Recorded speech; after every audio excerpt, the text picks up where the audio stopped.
أقم الصلاة لدلوك الشمس إلى غسق الليل وقرآن الفجر إن قرآن الفجر كان مشهودا ومن الليل فتهجد به نافلة لك عسى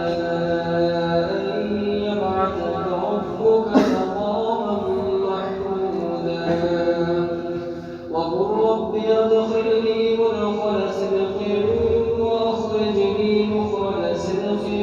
واجعلني من لدنك سلطانا نصيرا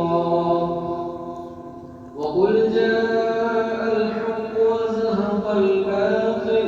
إن الباطل كان زهوقا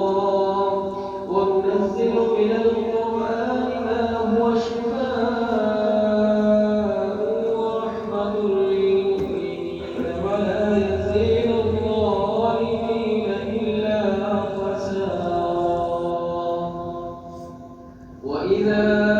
أنعمنا على الإنسان أعرض ونأى بجانبه فإذا مسه